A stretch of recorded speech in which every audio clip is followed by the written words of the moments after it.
हम लोग की क्लासेस तो लेट ही स्टार्ट हुए थे और अभी अक्टूबर मतलब दुर्गा पूजा के पहले पहले हम लोग सारे क्लासेस खत्म कर दिए। सो सिलेबस थोड़ा सा फास्ट हम लोग को ख़त्म करना होगा, ठीक है।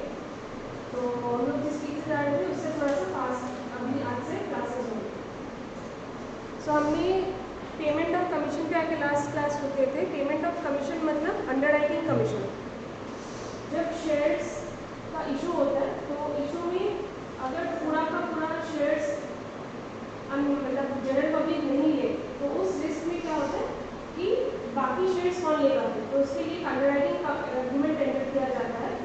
तो अंडरराइटर को क्या कमीशन देंगे उसके बारे में ये सेक्शन। जो अंडरराइटिंग कमीशन है वो has to be authorised in the articles of association. Article में होना होगा कि अंडरराइटिंग कमीशन पे कर सकते हैं, तब हो पाएगा। अंडरराइटिंग कमीशन में be paid out of the proceeds of the issue और the profit of the company और बोथ, दोनों से ही पे कर सकते हैं। अभी रेट क्या होगा? In case of shares the issue price का 5% और rate authorised bye articles which ever is less. In case of shares maximum commission क्या हो सकता है? 5% ऑफ द इशू प्राइस और rate authorised bye articles which ever is less. अगर articles में 4% है तो 5 और 4 which ever is lower 4%। Similarly debentures की इसमें डिबेंचर्स का इशू प्राइस का 2.5% और आर्टिकल्स में जो स्पेसिफाइड है which ever is less. Debentures के केस में 2.5%, शेयर्स के केस में 5%। प्रोस्पेक्टस में अंडरराइटर का डिटेल्स देना होगा एंड शेयर्स जो पब्लिक को ऑफर नहीं किए जा रहे उसके ऊपर कमीशन देने की कोई ज़रूरत नहीं है। Commission shall not be paid. And underwriting agreement का जो कॉपी है, जो कॉन्ट्रैक्ट कॉपी है, वो आरओसी को देना होगा। फिर हम लोग आते हैं securities to be dealt within stock exchanges. आप पब्लिक ऑफर ला रहे हो तो वो जो पब्लिक ऑफर है वो कौन से स्टॉक एक्सचेंज में आप डील करवाना चाहते हो उसके लिए परमिशन मांगना पड़ेगा। You have to make an application to one or more recognized stock exchange and obtain permission from each of them. सबसे परमिशन भी लेना होगा। एंड प्रोस्पेक्टस में कौन से स्टॉक एक्सचेंज में आपने अप्लाई किया है उसका डिटेल्स देना होगा, लिखना होगा। Application money to be deposited in a bank. Application money जो आपको पब्लिक से मिला है वो has to be kept in a separate bank account in a scheduled bank. कोई कोऑपरेटिव सोसाइटी का बैंक नहीं, scheduled bank, normal ICICI, SBI, HDFC जो शेड्यूल्ड बैंक है उसमें रखोगे and that in a separate bank account, not in the general bank account of the company, separate bank account. And इस पैसे का क्या यूटिलाइजेशन होगा? या तो adjustment against allotment of securities. Allotment मतलब पहले तो bank account debit to share application money, अभी share application money debit to share capital, इसको बोलते हैं अलॉटमेंट। मतलब आप जो सब्सक्राइबर्स हैं उनको शेयर्स इशू कर रहे हो, you are allotting them the shares. तो for adjustment against allotment of securities, और अगर अलॉटमेंट नहीं कर पा रहे हो तो repayment of the money within the time specified by SEBI. इसका दो ही यूटिलाइजेशन हो सकते हैं, या तो अलॉटमेंट कर दो या फिर रीपे कर दो, ठीक है। अभी हम लोग आते हैं प्राइवेट प्लेसमेंट पे।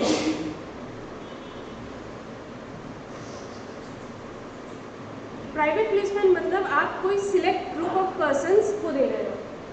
सिलेक्ट ग्रुप ऑफ पर्सन मतलब गिने चुने किसी लोग को दे रहे हो, you are not making the offer to the general public, उसको बोलते हैं private placement. Private placement offer cum application, ये डॉक्यूमेंट आप जिसको इन्वाइट कर रहे हो उस पर्सन को दोगे एंड वो इसको अगर लगता है कि उसको सब्सक्राइब करना है तो वो उस डॉक्यूमेंट में मतलब लिख के देगा कि I want to subscribe to the shares. ये किस किस लोगों को दिया जाएगा, ये कौन आइडेंटिफाई करता है? बोर्ड ऑफ डायरेक्टर्स आइडेंटिफाई करेगा। और कितने लोगों को मैक्सिमम दिया जा सकता है?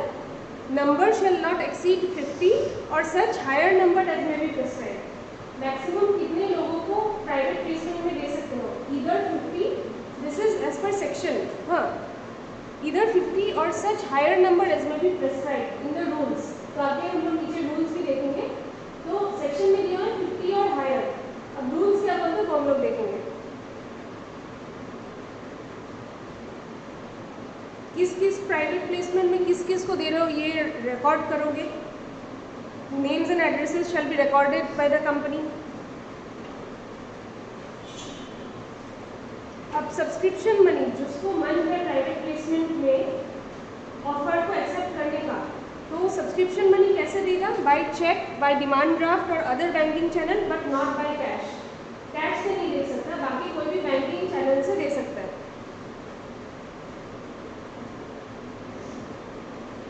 Company shall not utilize the money raised through private placement unless allotment is made and return of allotment is filed with the registrar.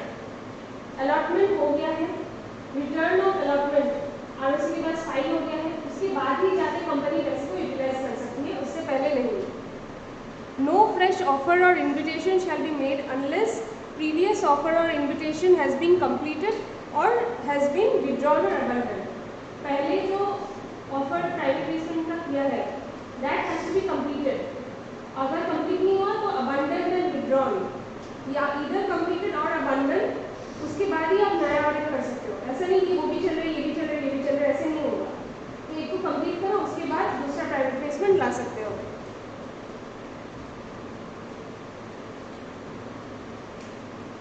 Time limits दिया गया है। एन ऑफर और invitation under this section shall allot it's securities with in 60 days of the receipt of the application money.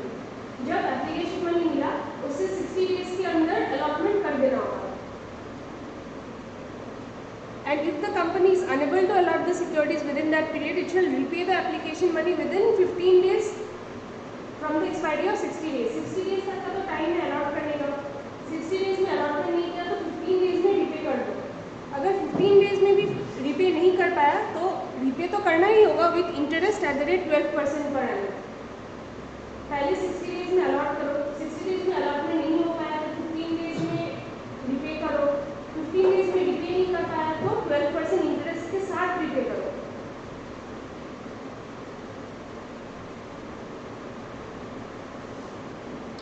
No company shall release any public advertisement, utilise any media, marketing, distribution channel, agents to inform the public. Public को किसी भी तरह से आप intimation नहीं दे सकते, public के कान में किसी भी तरह से खबर नहीं दोगे। Shall file with the registrar return of allotment within 15 days from the date of allotment. Allotment की डेट से 15 days के अंदर रिटर्न ऑफ अलॉटमेंट फाइल करना होगा, सब डिटेल्स के साथ।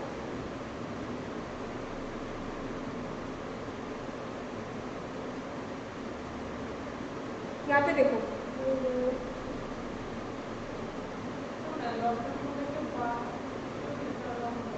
रिटर्न ऑफ अलॉटमेंट मतलब इनकम टैक्स जैसा। रिटर्न ऑफ अलॉटमेंट मतलब आप आरओसी को एक डिटेल से फॉर्म, एक फाइलिंग आप कर रहे हो, उसको बोलते हैं रिटर्न ऑफ अलॉटमेंट।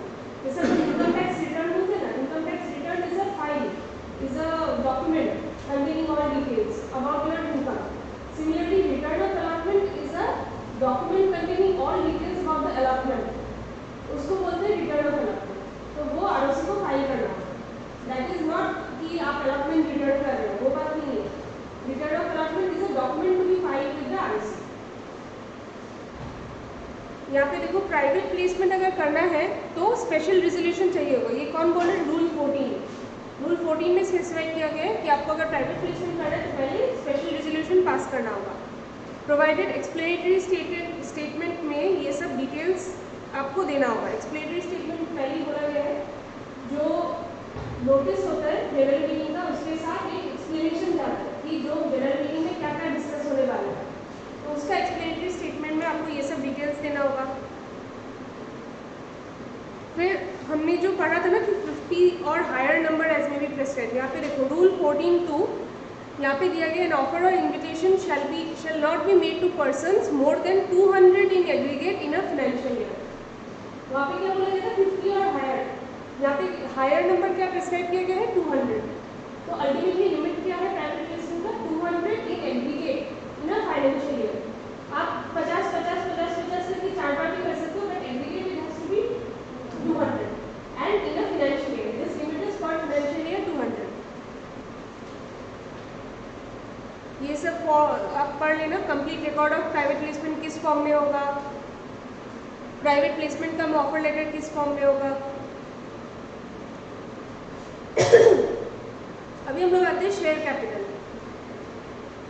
शेयर का मतलब क्या?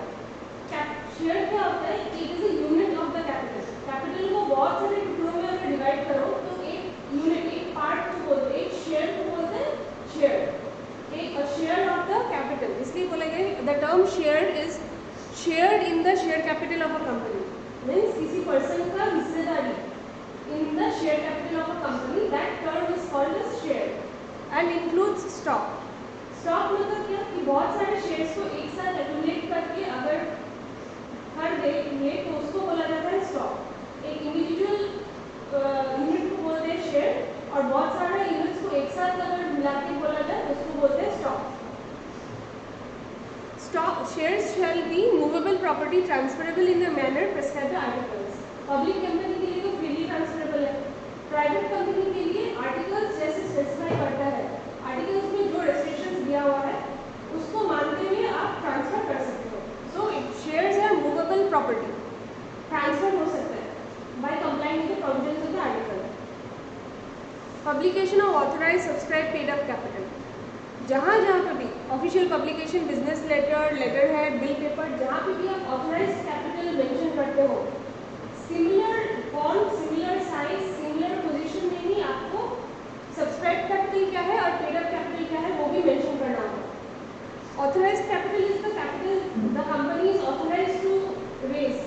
सब्सक्राइब कैपिटल मतलब उतना कैपिटल में से कितने लोगों ने सब्सक्राइब किया है।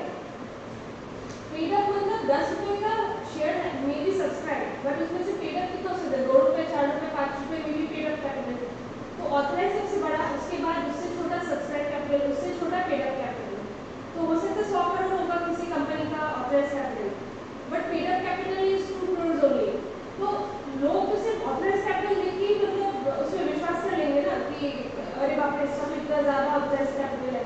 तो सो दैट लोग मतलब जैसे गुमराह नहीं हो, तो उसकी वजह से क्या किया गया कि अब जहाँ पे भी ऑथराइज मेंशन करता similar position, equally conspicuous letters, amount of capital, subscribe and paid up को मेंशन करना होगा, मतलब सिमिलर प्लेस, सिमिलर पोजीशन में। काइंड्स ऑफ शेयर कैपिटल ये तो आपको पता ही है, equity share capital, preference share capital, equity और प्रेफरेंस। अभी हम लोग सबसे पहले पढ़ते हैं इक्विटी शेयर कैपिटल के बारे में। Equity share capital means all share capital which is not preference share capital. Preference share capital का तो आइडिया होगा, प्रेफरेंस टर्म ही इसलिए यूज है क्योंकि preferential right is to dividend. Preference shares का राइट डिविडेंड इज फिक्स, ये हम लोग आगे पढ़ेंगे। प्रेफरेंस का डिविडेंड इज फिक्स। इक्विटी का कैसा डिविडेंड, ज़्यादा कंपनी प्रॉफिट्स करती है तो ज़्यादा डिविडेंड मिलने का चांसेस है, बट प्रेफरेंस का डिविडेंड इज फिक्स। और प्रेफरेंस जब वाइंडिंग अप हो जाता है कंपनी का, कंपनी को जब बंद कर देते हैं तो तब क्या होता है कि सबसे पहले प्रेफरेंस को कैपिटल उनका वापस मिलता है। तो इस और इक्विटी को ऐसा है कि सबको देने के बाद, सारे लायबिलिटीज पे ऑफ करने के बाद जितना बचा उसको उतना इक्विटी कैपिटल मिल जाएगा। तो प्रेफरेंस को प्रेफरेंशियल राइट दिया गया है as to receipt of dividend and capital at the time of winding up, उसको बोलते हैं प्रेफरेंशियल कैपिटल। तो इक्विटी शेयर कैपिटल क्या हो गया, all that capital which is not preference is called equity. ठीक है, अब इक्विटी शेयर कैपिटल का भी 2 टाइप का है, with normal voting right, with differential rights as to dividend voting. Normal voting right मतलब क्या, 1 शेयर 1 वोटिंग राइट, किसी पर 100 शेयर्स है तो 100 वोटिंग राइट उसके पास है, that is called normal voting right. Equity shares with voting right.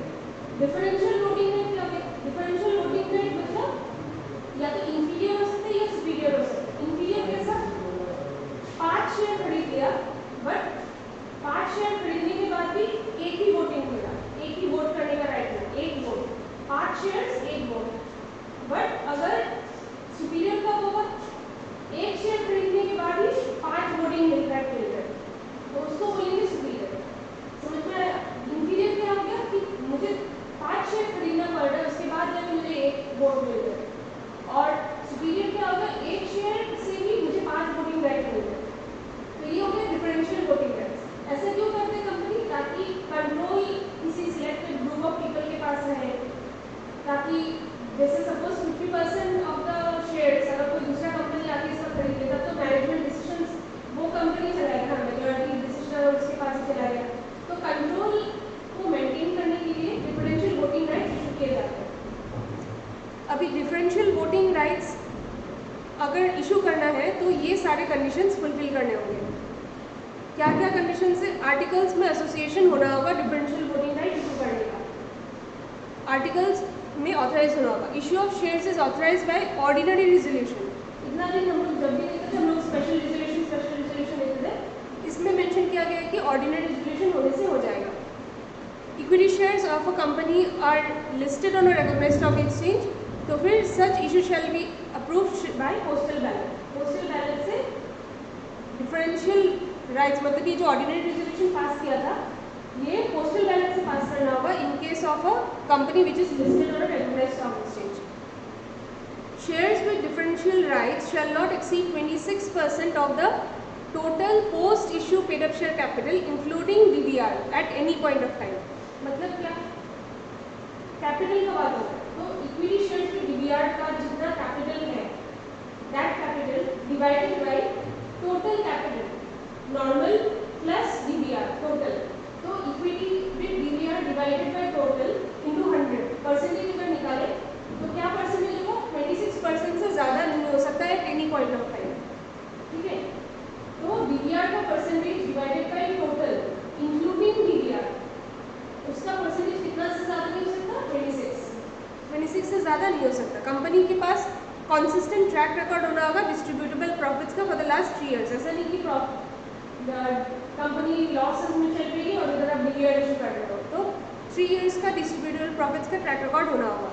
किसी भी तरह का डिफॉल्ट नहीं होना चाहिए। Not defaulted in financial statement annual return for last 3 years, no default in dividend, फिर mature deposits, redemption of preference share, debenture, redemption of payment of interest, किसी भी तरह का डिविडेंड, कोई भी प्रेफरेंस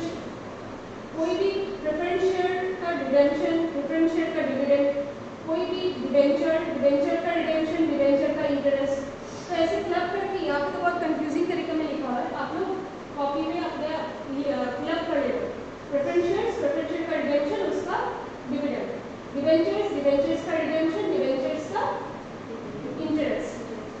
फिर इक्विटी शेयर्स का नहीं है, फाइनेंशियल स्टेटमेंट एनुअल रिटर्न। फिर declare dividend to share holders, company ने डिक्लेयर कर दिया कि आपको डिविडेंड मिलेगा, उसके बाद भी नहीं दिया, तो ये सब तरह का डिफॉल्ट्स नहीं होना चाहिए। फिर term loan from public financial institution हो, चाहे शेड्यूल्ड बैंक हो, या टर्म लोन का इंटरेस्ट हो, स्टैट्यूटरी पेमेंट्स टू एम्प्लॉयज़ हो, या अमाउंट अगर कुछ क्रेडिट करना है टू IPF अकाउंट, ये किसी भी तरह का डिफॉल्ट मतलब सभी कवर करेगा, इसके बाद और कुछ डिफॉल्ट बचता ही नहीं है। सब तरह का डिफॉल्ट नहीं होना चाहिए, तभी वो जाके कंपनी डीबीआर इशू कर सकते हैं। लेकिन सपोज किसी कंपनी का कोई डिफॉल्ट था, सपोज टर्म लोन का इंटरेस्ट उसने नहीं दिया, तो क्या होगा, वो क्या इशू कर सकती है DBR. Default was made good, default made good मतलब वो अपना गलती सुधार लिया, इंटरेस्ट नहीं दे रहा था, वो जाके पेमेंट कर दिया इंटरेस्ट का। तो जिस साल पेमेंट किया उसके end of the financial year 2023 में अगर है तो 23 के दिसंबर 23 उससे एक्सपायरी ऑफ 5 years मतलब 24, 25, 26, 27, 28 5 साल गया। 1 जनवरी 29 को जाके वो डीबीआर इशू कर सकता है, डिफरेंशियल राइट्स इशू कर सकते हैं upon expiry of 5 years from the end of the financial year in which default paid हो। ठीक है, कोई कोर्ट या ट्रिब्यूनल ने उस पर लास्ट ईयर में पेनल्टी नहीं लगाया हो, तो ये सब कंडीशन है आपका डीबीआर इशू करने का। फिर से एक्सप्लेनेटरी स्टेटमेंट है, उसमें ये सब आपको डालना होगा, टोटल नंबर ऑफ कितने शेयर्स है, डिटेल्स क्या है, परसेंटेज क्या है। जो 26% था वो आपके केस में वो that is the maximum limit, तो आपके केस में क्या परसेंटेज है वो देना होगा। आप क्यों डीबीआर इशू कर रहे हो, ये सब आपको डिटेल्स एक्सप्लेनेटरी स्टेटमेंट में देना होगा। यहाँ पे देखो, the percentage of voting right which the equity share capital with DVR shall carry to the total voting right of the aggregate equity share capital. वहाँ पे 26% वाला क्या था, कैपिटल के बारे में, ये क्या है वोटिंग राइट के बारे में। डीबीआर का वोटिंग राइट कितना है divided by total voting right कितना है, ये पूछ रहे हैं यहाँ पे। स्केल और proportion in which the voting right shall vary, मतलब 1:5, 5:1 किस प्रोपोर्शन में वो वैरी करेगा। Change in control in the company, DVR के इशू करने के बाद अगर किसी कंट्रोल में चेंज आ रहा है, वो डालना होगा। डाइल्यूटेड ईपीएस, आप लोग AS 22 अगर आप लोग पढ़ोगे, मतलब अकाउंटिंग स्टैंडर्ड्स 22, उसमें ईपीएस, डाइल्यूटेड ईपीएस ये सब है। तो डाइल्यूटेड ईपीएस कैलकुलेट करने के लिए बोल रहे हैं। The company shall not convert its existing equity share capital with voting right into equity share with DVR and vice versa. Normal equity share into DVR, DVR into normal, vice versa, कोई भी interchanging नहीं होगा, conversion नहीं होगा। Disclosure in the board report, board report में same है,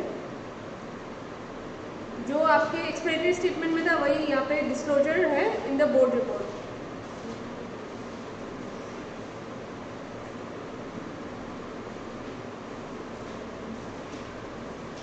Holders with DVR shall enjoy all the rights such as bonus, rights issue, subject to the differential rights. Differential rights को छोड़ के बाकी जितने भी rights normal equity shares holders enjoy करते हैं, बोनस इशू, राइट्स इशू हो गया, तो ये सब DVR वाले इक्विटी शेयर होल्डर्स को भी मिलेगा। वही बोल रहे हैं। रजिस्टर मेंटेन करना होगा, रजिस्टर मेंबर्स में सारे डिटेल्स देने होंगे। अभी हम लोग आते हैं, ये DVR टॉपिक खत्म हो गया। अभी हम लोग आते हैं सर्टिफिकेट ऑफ शेयर्स में। अगर किसी कंपनी को सर्टिफिकेट ऑफ शेयर्स इशू करना है, सर्टिफिकेट ऑफ शेयर्स किसको देते हैं? शेयर होल्डर को। जो शेयर होल्ड कर रहे हैं उसको सर्टिफिकेट ऑफ शेयर्स दिया जाता है। तो अगर सर्टिफिकेट इशू करना है तो resolution of the board of directors, board of directors का रिजोल्यूशन होना होगा, तभी जाके शेयर्स इशू कर सकते हैं। And on surrender to the company of the letter of allotment or fractional coupons of requisite value. Letter of allotment देता है कंपनी, जब कंपनी अलॉट करती है तो उसको लेटर ऑफ अलॉटमेंट दिया जाता है कि आपको ये शेयर्स अलॉट करने हैं। तो जब कंपनी सर्टिफिकेट ऑफ शेयर्स आपको देगा तो आपसे वापस लेटर ऑफ अलॉटमेंट ले लेगा, ठीक है। तो अगर सर्टिफिकेट चाहिए तो लेटर ऑफ अलॉटमेंट सरेंडर करना होगा टू द कंपनी। कंपनी को लेटर ऑफ अलॉटमेंट वापस दे दो, उसके बाद सर्टिफिकेट ऑफ शेयर्स ले लो। Except in cases, save in cases मतलब except in cases of letter of acceptance और लेटर ऑफ रिनाउंसिएशन और in case of bonus issue. इन 3 केसेस में लेटर ऑफ अलॉटमेंट कंपनी को वापस देने का जरूरत नहीं है, except in cases of these. Letter of acceptance क्या होता है? ट्रांसफर के केस में जब ट्रांसफरर ट्रांसफरी को शेयर्स देते हैं, I agree to share transfer the shares to you, तो तब वो भी एक्सेप्ट करके लेटर देते कि okay I accept the shares transferred by you. तो ये ट्रांसफर के केस में होता है। तो अगर लेटर ऑफ एक्सेप्टेंस फर्निश कर रहे हो या फिर लेटर ऑफ रिनाउंसिएशन दे रहे हो, लेटर ऑफ बोनस इशू का कोई डॉक्यूमेंट दे रहे हो, उसके केस में लेटर ऑफ अलॉटमेंट सरेंडर करने का जरूरत नहीं है। If the letter of allotment is lost और डिस्ट्रॉयड, आपका लेटर ऑफ अलॉटमेंट जो आपको प्रूफ था कि आप शेयर होल्डर हो, आपने पैसा दिया है शेयर्स का, वही letter of allotment is destroyed और लॉस्ट, घूम गया आपके हाथ से, तो कंपनी को कैसे पता चलेगा कि you are the original share holder? तो तब क्या करना होगा? Company will seek supporting evidence. Company terms and conditions लगा सकती है कि आप इतना प्रूव करके दो, उसके बाद ही मैं आपको सर्टिफिकेट ऑफ शेयर्स दूंगा। तो सपोर्टिंग एविडेंस मांग सकती है। फिर ये जो इतना इन्वेस्टिगेशन कर रहे हैं कंपनी आपके पीछे, उसका एक्सपेंसेस कुछ अगर कंपनी को लगा है तो वो भी आपको देना होगा। जो शेयर होल्डर है, the share holder will pay to the company the expenses.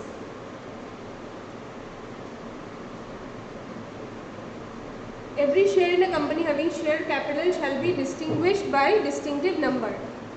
अगर नॉर्मल फिजिकल शेयर्स है तो फिजिकल शेयर्स का हर एक शेयर सर्टिफिकेट का नंबर होगा, distinctive number. Every share in a company, एक शेयर का डिस्टिंक्टिव नंबर होगा। If the shares are held in dematerialised form, तब नंबरिंग का जरूरत नहीं है। अब सर्टिफिकेट अगर कॉमन सील कंपनी के पास है तो सर्टिफिकेट में कॉमन सील लगा के दैट इज इनफ। अगर कंपनी के पास कॉमन सील नहीं है तो कौन साइन करेगा? 2 डायरेक्टर्स और 1 डायरेक्टर है ना कंपनी सेक्रेटरी, तो ये लोग साइन करने से इट इज इनफ। तो द कंपनी का जो शेयर सर्टिफिकेट है, इधर सील वाला या फिर सिग्नेचर वाला, will be prima facie evidence evidence of title of the person. This will prove that the certificate so sealed or so signed shall be proved. Prima facie मतलब एक बार का मान लेते हैं. Prima facie that means ऊपर से देखते तो यही लगता है कि आप ही ओनर हो. That certificate will prove that that shareholder is the owner of the shares. Prima facie evidence. अब एक डायरेक्ट साइन कौन करेगा? डायरेक्टर और कंपनी सेक्रेटरी. लेकिन अब डायरेक्टर का यही काम हो जाएगा कि वो हर सर्टिफिकेट में साइन करता रहे. कितने सारे शेयर होल्डर्स होंगे तो क्या कर सकते हैं? कोई facsimile signature by means of a machine equipment, कोई मशीन या इक्विपमेंट में उसका सिग्नेचर को डाल सकता है.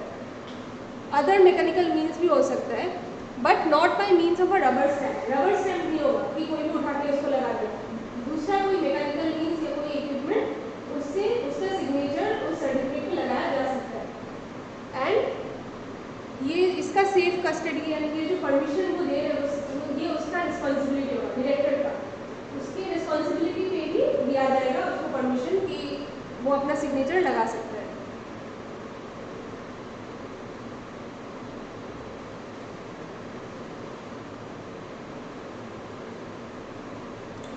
Issue of renewed share certificate. Renewed share certificate मतलब जो आपको एग्जिस्टिंग शेयर सर्टिफिकेट था वो खराब हो गया, उसमें इंक लग गया, उसमें कुछ हो गया, या फिर सर्टिफिकेट के पीछे और किसने इसको ट्रांसफर किया उसका डिटेल्स रहता है, वो डिटेल्स लिखा हुआ का जगह खत्म हो गया. तो ये सब केसेस में क्या है कि आपका आप अप्लाई करोगे तो आपको नया सर्टिफिकेट दे देंगे. लेकिन जो आपका ओरिजिनल सर्टिफिकेट है वो आपको सरेंडर करना होगा कंपनी. तभी आपको जाके in lieu of which it is issued to surrender to the company. आपको सरेंडर करना होगा. सरेंडर करने के बाद जो नया सर्टिफिकेट है वो दे देंगे.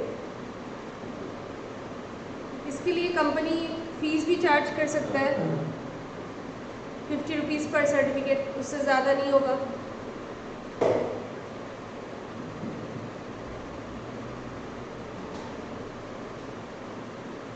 Duplicate shares. अगर आपका शेयर सर्टिफिकेट गुम जाए, लॉस्ट हो गया, डिस्ट्रॉयड हो गया तो क्या होगा? सिमिलरली डुप्लीकेट सर्टिफिकेट भी इशू करके देंगे. इसमें भी not exceeding 50 rupees per share. उसमें भी लिखा रहेगा कि डुप्लीकेट शेयर्स है issued in lieu of security number इतना. In case of unlisted shares, unlisted companies, duplicate share certificate shall be issued within 3 months. And in case of listed companies time limit कितना है? 45 days. ठीक है. Registered आपको maintain करना होगा. Registered of renewed and duplicate share certificates form number SH2 में maintain करना होगा. और रजिस्टर्ड ऑफ मेंबर्स जो होगा, रजिस्टर्ड ऑफ ये दोनों में क्रॉस रेफरेंसिंग करना होगा कि इसका रेफरेंस नंबर वहाँ पे लिखना, वहाँ उसका रेफरेंस नंबर इसमें लिखना, ताकि you can match. Registered office में रखना होगा इस रजिस्टर को, या फिर any other place where registered of members is kept. It shall be preserved permanently. किसके कस्टडी में रखोगे? कंपनी सेक्रेटरी की कस्टडी में रखोगे.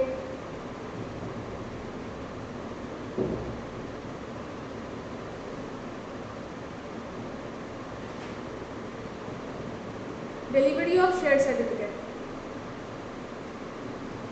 ये इशूड और रिन्यूड और डुप्लीकेट खत्म हो गया. दिस इज मतलब जनरल ओरिजिनल सर्टिफिकेट जो आप अगर देना है तो उसका डिलीवरी का टाइम लिमिट क्या है?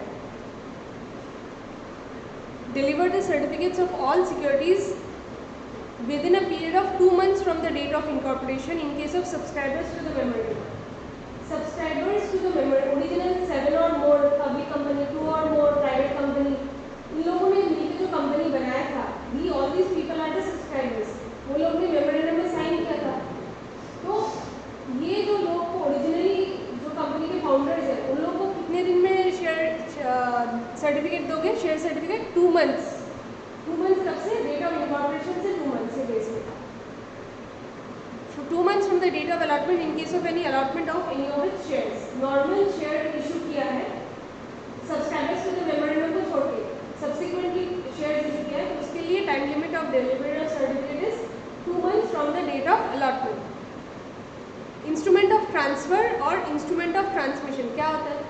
इंस्ट्रूमेंट ऑफ ट्रांसफर मतलब शेयर ट्रांसफर डीड, मतलब ट्रांसफरर और ट्रांसफरी आपने चलके एग्रीमेंट किया उनके साथ कि आप अपना शेयर इनको दोगे, तो वो होगा एक share transfer deed. Stamp paper में डॉक्यूमेंट में लिख के आता है, उसमें लिखोगे आप कि I hereby agree that I being the transferor I agree to transfer the shares to the transferee, तो उसका नाम है शेयर ट्रांसफर डीड। जैसे सेल डीड होता है, एग्रीमेंट टू सेल होता है, सिमिलरली शेयर ट्रांसफर डीड होता है। तो शेयर ट्रांसफर डीड को भी बोला जा रहा है instrument of transfer. Share transfer deed आपको इंटीमेट करना होगा कंपनी को कि इंस्ट्रूमेंट ऑफ ट्रांसफर है, कि मैं ट्रांसफर कर रहा हूँ, तो ये कंपनी को बताना होगा। एंड और द इंटीमेशन ऑफ ट्रांसमिशन, ये क्या होता है, जब सपोज किसी का शेयर होल्डर का डेथ हो गया, तो डेथ होने के बाद उसके जो लीगल हेयर है वो जाके कंपनी को बताएगा कि मतलब मेरे जो फादर है या फिर शेयर होल्डर हैज एक्सपायर्ड, उनके केस में I am the legal heir, I am the nominee, I am entitled to the shares. उसको बोलते हैं इंटीमेशन ऑफ ट्रांसमिशन। तो जब कंपनी को पूरा डिटेल्स और डॉक्यूमेंट्स मिल गया relating to instrument of transfer और इंस्ट्रूमेंट इंटीमेशन ऑफ ट्रांसमिशन, उसके 1 मंथ के अंदर company will deliver the share certificate to that person. ठीक है, within a period of 6 months from the date of allotment in case of allotment of debentures. Debentures का अगर allotment है तो उसके लिए टाइम लिमिट कितना है, 6 months। Issue of sweat equity shares, ये लेकिन ESOP से अलग है। हाँ, sweat equity shares is different and employee stock option scheme is different. Sweat equity shares, sweat equity shares are equity shares which are issued by a company to its directors or employees। sweat equity shares भी किसको issue होते हैं, directors को या employees को, at a discount. Discount मतलब जो face value मतलब शेयर्स है उससे भी कम प्राइस में, प्रीमियम का मतलब फेस वैल्यू से ज़्यादा और डिस्काउंट मतलब फेस वैल्यू से कम। एट अ डिस्काउंट इशू करें और for consideration other than cash, मतलब जो शेयर्स का प्राइस देना होता है, प्राइस के लिए क्या दे रहे हैं, दूसरा कुछ दे रहे हैं, तो अदर देन कैश दे रहे हैं। किस लिए, मतलब स्वेट इक्विटी शेयर्स इशू क्यों कर रहे हैं डायरेक्टर्स और कंपनीज को, for providing their know how. Know how मतलब इंडस्ट्री एक्सपीरियंस। उस पर्सन को, सपोज अ डायरेक्टर, उस पर्सन को उस इंडस्ट्री का पूरा नॉलेज है, पूरा डिटेल्स उसको पता है, सब एक्सपर्टीज है उसके पास, तो उसको in addition to their salary दिया जाता है स्वेट इक्विटी शेयर्स। मतलब दे सकते हैं, नॉट मैंडेटरी, तो कंपनी को अगर चाहो तो वो जाके दे सकते हैं। ऐसा एक नॉलेज है उसके पास कि वो अपनी कंपनी को ग्रो करवा सकते हैं, तो that is called know how, उसको पूरा इंडस्ट्री एक्सपीरियंस है। और making available rights in the nature of intellectual property rights. उस डायरेक्टर ने या एम्प्लॉई ने कुछ ऐसा काम किया जिसके वजह से कंपनी को कोई पेटेंट मिल गया, कोई ट्रेडमार्क मिल गया, उसको बोलते हैं इंटेलेक्चुअल प्रॉपर्टी राइट्स, पेटेंट या ट्रेडमार्क। और वैल्यूएशन, वैल्यूएशन मीन्स एक्चुअल और anticipated economic benefits derived bye the company. Valuation मतलब उस पर्सन ने, डायरेक्टर या एम्प्लॉई ने कुछ ऐसा काम किया जिसके वजह से कंपनी को कोई इकोनॉमिक बेनिफिट मिला, that is called valuation. So there are 3 criteria, either for providing know how और फॉर मेकिंग अवेलेबल IPR और फॉर वैल्यूएशन। ये 3 केस में आप जाके कंपनी के डायरेक्टर्स को या एम्प्लॉइज को इशू कर सकते हो स्वेट इक्विटी शेयर्स। इसमें जो वर्ड यूज हो रहे हैं एम्प्लॉय, एम्प्लॉय का मतलब क्या, a permanent employee of the company in India और आउटसाइड इंडिया। बोल सकते हैं वो रशिया चाइना में जाके काम कर रहा हो, but still if it is a permanent employee तो वो एम्प्लॉय में कंसिडर होगा। Director of the company whether whole time director और नॉट, चाहे होल टाइम डायरेक्टर हो, चाहे नॉन एग्जीक्यूटिव डायरेक्टर हो, नॉन एग्जीक्यूटिव मतलब इंडिपेंडेंट डायरेक्टर, तो होल टाइम डायरेक्टर हो चाहे ना हो, डायरेक्टर में कवर्ड हो जाएगा। एम्प्लॉई और director of a subsidiary in India और outside India or of a holding company. Subsidiary company के आप अपने स्वेट इक्विटी शेयर्स आपके सब्सिडियरी में भी जाके इशू कर सकते हैं या आपके होल्डिंग कंपनी के केस में भी जाके इशू कर सकते हैं। ठीक है, तो परमानेंट एम्प्लॉई, डायरेक्टर, सब्सिडियरी और होल्डिंग का एम्प्लॉई या डायरेक्टर, ये हो गए एम्प्लॉई के definition.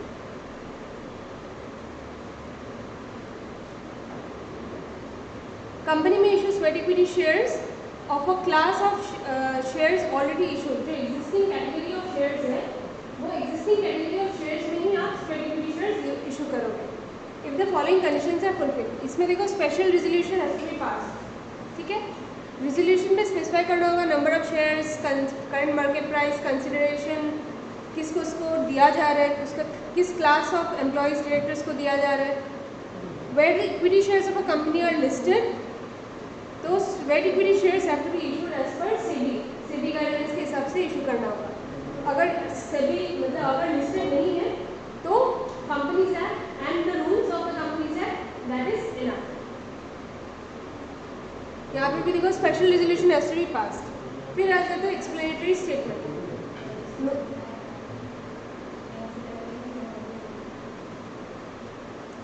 Notice of general meeting जो स्पेशल रेजोल्यूशन के लिए बुलाओगे उसके साथ क्या अटैच करोगे, explanatory statement, date of board meeting, reasons और justification of the issue, class of shares under which sweat equity shares are intended to be issued, ये पूरा स्वेट इक्विटी शेयर्स का डिटेल्स देना होगा।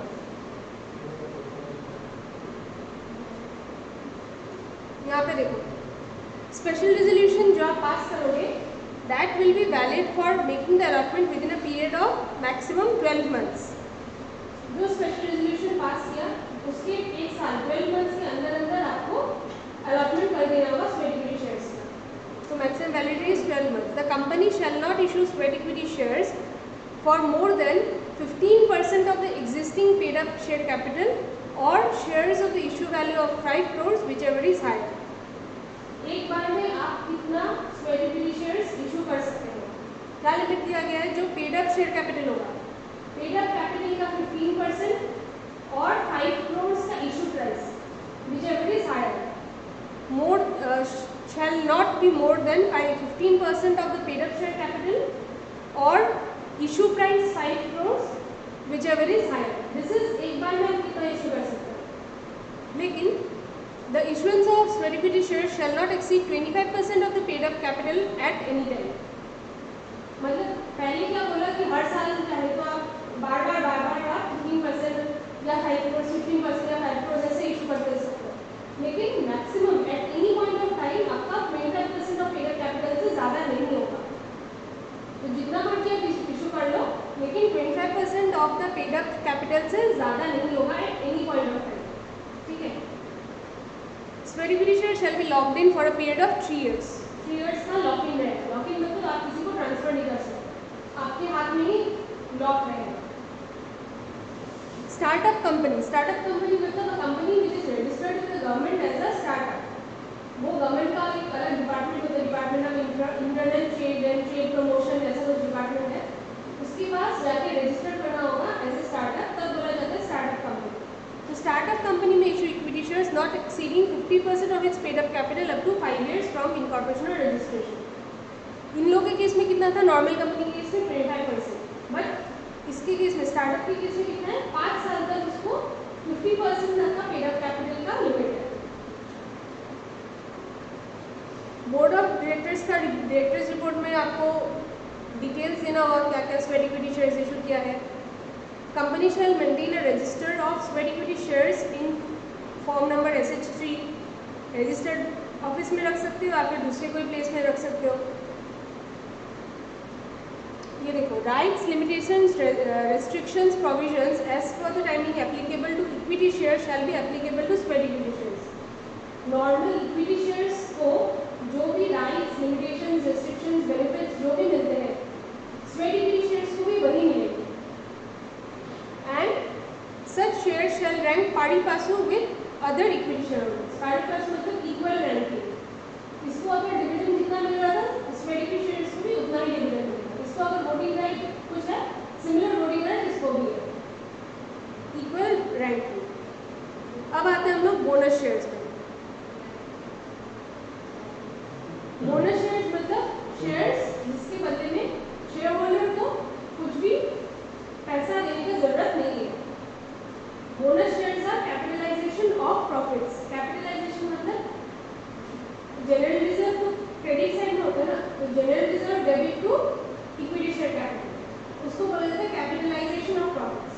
Bonus shares are capitalisation of profits. तो company में issue fully paid up bonus shares. Bonus shares कभी partly paid नहीं होते, बोनस शेयर्स हमेशा फुल्ली पेड अप होते हैं। तो कंपनी में issue fully paid up bonus shares to its members out of its free reserve, मतलब जनरल रिजर्व हो गया, profit and loss credit account हो गया, तो जनरल फ्री रिजर्व हो गया, securities premium account.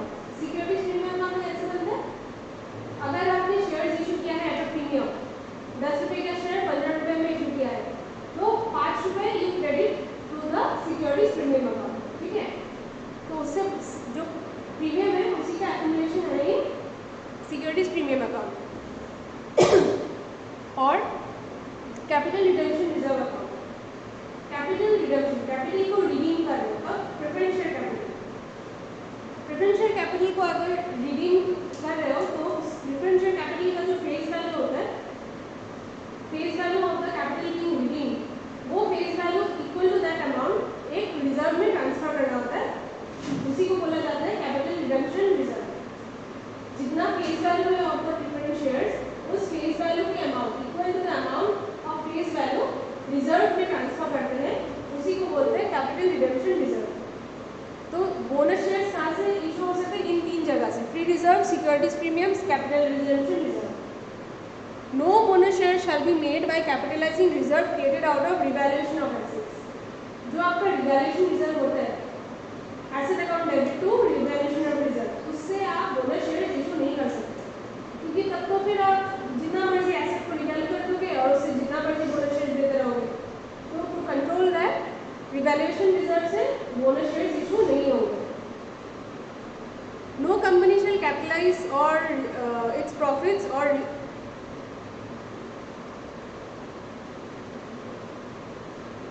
no company shall capitalize its profits or reserves for the purpose of issuing fully paid up shares unless authorized by articles. Bonus shares में articles में authorization होना होगा। It has been authorized in the general meeting of the company. General meeting में authorized बस बोला है, तो I guess ordinary resolution will be sufficient. Special resolution होता तो अलग से बोल देता। तो it has been authorized in the general meeting of the company.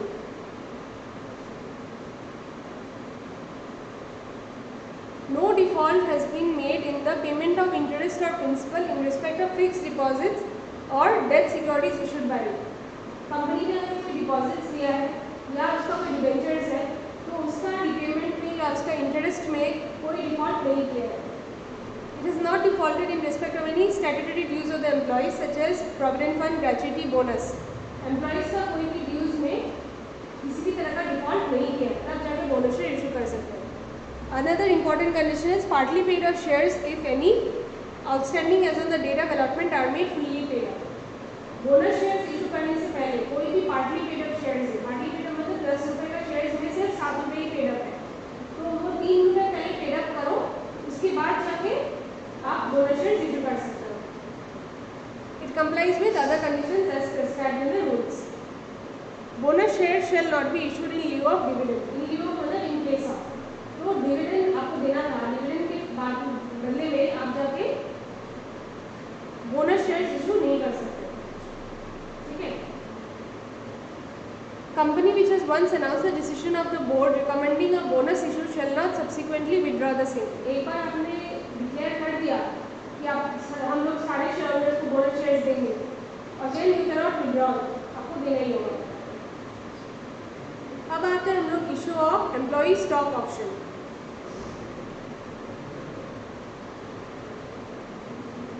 अभी हमने वो वीडियो देखा था जो शॉप का मैंने भेजा था, एनीवन देखा था ना? हाँ, एम्प्लॉई वाला देखा था जिसमें वो ग्रांट पेड करता है, जिसमें ऑप्शन ग्रांट दिया जाता है। हाँ, ऑप्शन रहता है उसके पास कि 2 साल काम को उसने या 3 साल काम के साथ बोला कि आप रुक जाओ, ठीक है, और आप 3 साल बाद इतना ले सकते हैं, शेयर्स इशू कर सकते हैं। क्या होता है कि कंपनी एम्प्लॉइज को अगर इनकरेज करना हो, एम्प्लॉइज को भी ये भरोसा दिलाना हो कि you are a part of the company, you are an owner of the company, तो तब उसको शेयर्स दिया जाता है। एंड एज ए राइटली से क्या होता है कि एम्प्लॉइज बहुत दिन से काम कर रहे हैं, तो उनको सपोज आज के डेट में, आज का डेट को बोला जाएगा ग्रांट डे, आज के डेट में एक लेटर दिया जाता है कि अगर आपको इच्छा है काम करो, अगर आप काम करते हो नेक्स्ट 3 साल तक, तो 3 साल के बाद you will get the option कि आप कंपनी के इतने नंबर ऑफ शेयर्स को खरीद सकते हो at the exercise price. Exercise price normally जो मार्केट प्राइस है उससे कम होता है. तो जो लेटर है उसमें ग्रांट का जो लेटर मिलता है उसमें लिखा रहेगा एक्सरसाइज प्राइस क्या होगा, तो मार्केट प्राइस से कम प्राइस में उसको शेयर्स मिल जाएगा. तो इट इज एन ऑप्शन, मतलब कंपनी का दो चीज मतलब हो गया. एक तो उसमें कंपनी 3 साल तक काम भी कर लिया, उसका श्योरिटी मिल गया, और एम्प्लॉइज को कंपनी के शेयर्स भी मिल गया एट अ फायदे में मिल गया कि मार्केट में तो 50 रुपए का है, 10 रुपए का 10 रुपए में उसको मिल जाता है. तो ग्रांट डेट क्या होता है, जिस डेट को ऑफर दिया जाता है. वो तो वीडियोस आप देख लेना, वो वीडियोस में अच्छे से एक्सप्लेन किया हुआ है. तो ग्रांट डेट क्या बोला जाता है, जिस डेट को ऑफर दिया जाता है कि अगर आप 3 साल काम करते हो तो आपको शेयर्स मिल सकते हैं. इसको इस आज के डेट को बोला जाता है ग्रांट डेट. आज से लेकर 3 साल तक जब तक ये टेस्ट होता है कि जो एम्प्लॉई है वो रहेगा या नहीं रहेगा, इस पीरियड को तो बोला जाता है वेस्टिंग पीरियड. 3 साल बाद उस डेट को बोला जाता है date of option, options vested. ये बोला जाता है कि ऑप्शंस वेस्ट हो गए, और 3 साल तक जिसने काम कर लिया उसके पास ऑप्शंस आ गया, तो वो अब जाके एक्सरसाइज प्राइस पे करके कंपनी से शेयर्स खरीद सकते हैं. तो this is the entire theme of ESOP. अभी a company shall not offer shares to its employees under a scheme of ESOP unless it complies with the following conditions. सबसे पहले क्या पास करना होगा, special resolution. Company shall make the following disclosures in the explanatory statement annexed to the notice. Explanatory statement में क्या क्या देना होगा, total number of stock options to be granted. कितने नंबर ऑफ स्टॉक ऑप्शंस आप ग्रांट कर रहे हैं. सपोज 100 एम्प्लॉइज को आपने ऑप्शन दिया, 100 में से 90 एम्प्लॉइज ही है जिन्होंने 3 साल तक कंटिन्यू किया, तो 90 एम्प्लॉइज के पास ऑप्शन वेस्ट हो जाएंगे. बाकी 10 जब छोड़ दिया तो उसका ऑप्शन भी गया. 90 एम्प्लॉइज को ऑप्शन वेस्ट हो जाएंगे. उसमें से सिर्फ 80 लोग ही बोले कि मेरे को शेयर्स चाहिए, बाकी लोग बोले कि हमको नहीं चाहिए आपका शेयर्स. तो 80 लोग एक्सरसाइज प्राइस पे करके शेयर होल्डर बन जाएंगे. ठीक है. Total number of stock options to be granted, कितना ऑप्शंस ग्रांट किया जाएगा, किस किस क्लास ऑफ एम्प्लॉइज को दिया जाएगा, क्या अप्रेजल प्रोसेस रहेगा for determining eligibility of the employees, requirements of wasting, period of wasting. Vesting period मतलब कितना मिनिमम टाइम कंपनी उस एम्प्लॉय को काम करना होगा शेयर सही मिलने के लिए, उस टाइम को बोला जाता है period of vesting. Maximum period within which the option shall be vested. Exercise price और formula for arriving in the same. Exercise price क्या हो गया, जो प्राइस वो एम्प्लॉय पे करेगा to obtain the shares. Lock in period क्या रहेगा, maximum number of options to be granted per employee, method in which the company shall use to value its options, method which the company shall use to value its options, क्या price रहेगा वो determine करने के लिए, conditions under which the option vested in the employee may lapse, specified time period within which the employee shall exercise the vested options. Options जो है 3 साल काम करने के बाद उसको ऑप्शंस तो मिल गए, अब उसको अनलिमिटेड टाइम नहीं मिलेगा, उसको एक्सरसाइज पीरियड बोला जाता है. वैसे 1 साल का एक्सरसाइज पीरियड होता है, वो पीरियड जिसके बीच में एम्प्लॉय को डिसाइड करना होता है कि मेरे को शेयर्स लेना है या नहीं लेना है, उसको बोला जाता है एक्सरसाइज पीरियड. 3 साल तो क्या वेस्टिंग पीरियड, जब उसको काम करना है.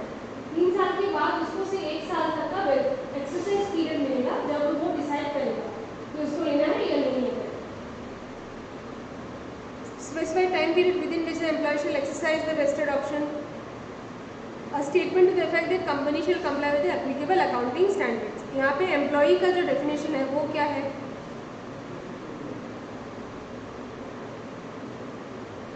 for the purpose of this rule, employee is defined as permanent employee who has been working in India or outside India, director of a company, whole-time director or not, but excluding an independent director. वहाँ पे whole-time director इधर whole time और not वैसे लिखा होता है, यहाँ पे क्या बोला गया है, excluding an independent director, an employee of subsidiary in or outside India or of a holding company.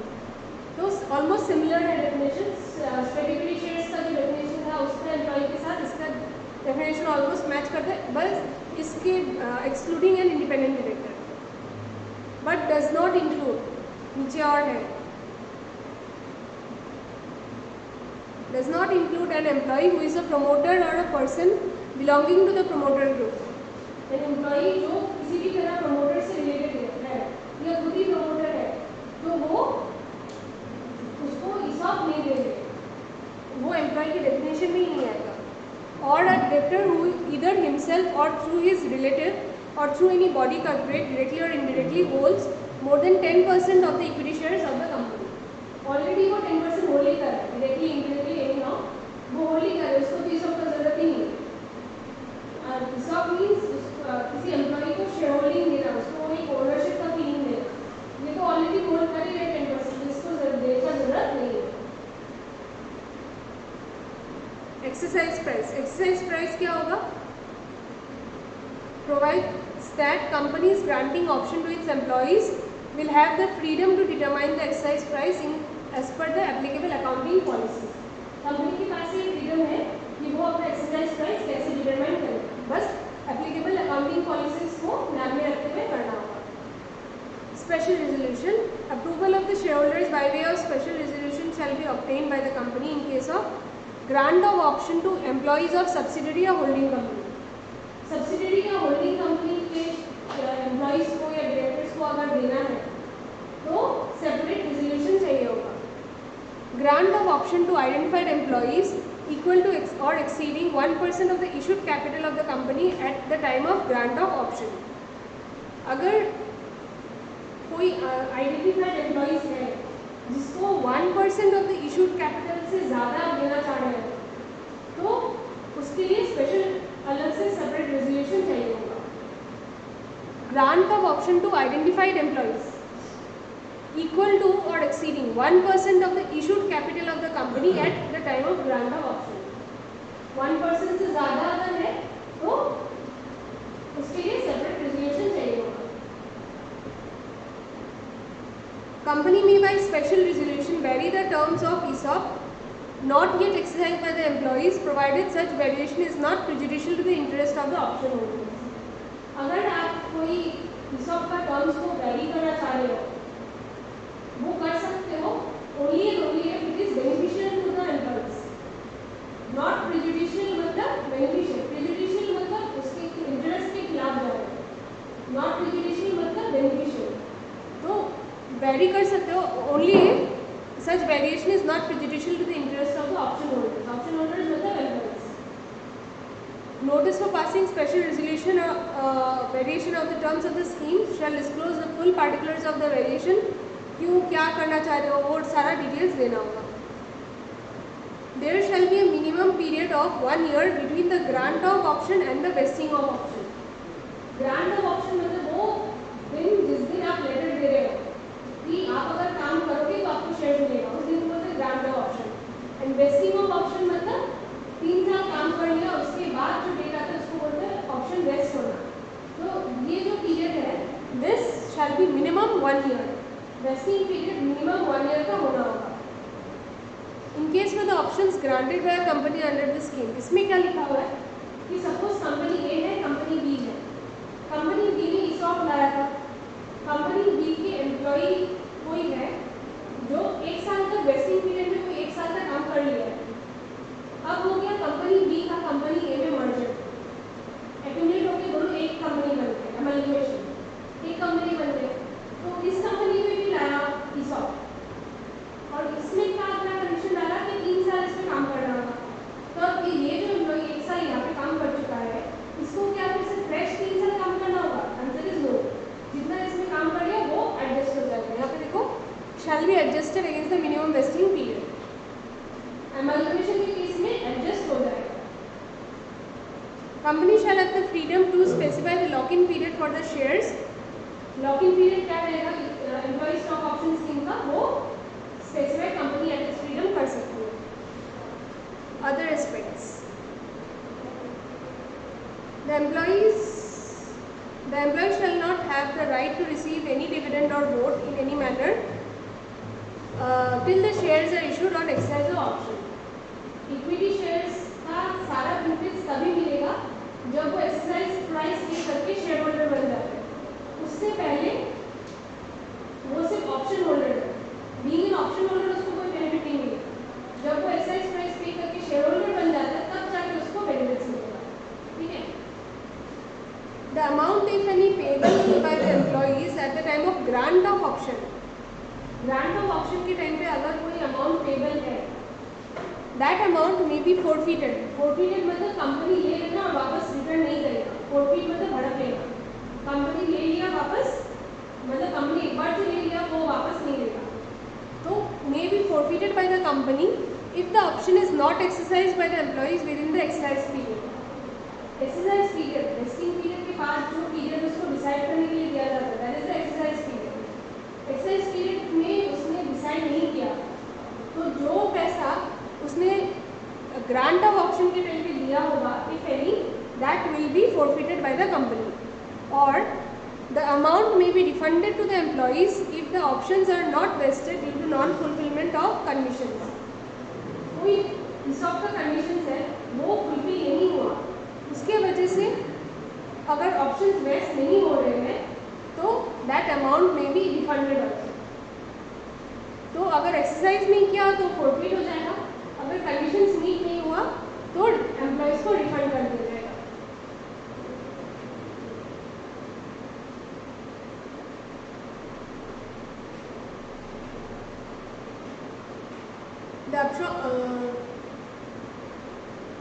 The options granted shall not be transferable to any other person. Options एक दूसरे को नहीं सेल नहीं कर सकते। Options shall not be granted to any other person. ये transferable नहीं होता है। Option granted shall not be pledged, hypothecated, mortgaged or encumbered in any other manner. मतलब आप अपने ऑप्शंस को गिरवी नहीं रख सकते, इसको एज ए सिक्योरिटी लेके आप किसी का पैसा दे रहे हो, वो नहीं चलेगा। हाइपोथिकेशन या प्लेज या मॉर्टगेज ये सब नहीं कर सकते। No person other than the employees to whom the option is granted shall be entitled to exercise the option. Only जो एम्प्लॉइज जिसको दिया वही एक्सरसाइज करेगा और उसके सिवाय दूसरा कोई उसके बिहाफ पे नहीं कर सकता। In the event of death of the employee, all the options granted to him shall vest in the legal heirs. अगर कोई पर्सन एम्प्लॉय का डेथ हो जाता है तो वो लीगल हेयर्स उसको क्लेम कर सकता है। अगर कोई रेजिग्नेशन या टर्मिनेशन हो जाता है तो उसका लैप्स हो जाएगा, वो छोड़ दिया मतलब क्या, उसका लैप्स ही हो जाएगा।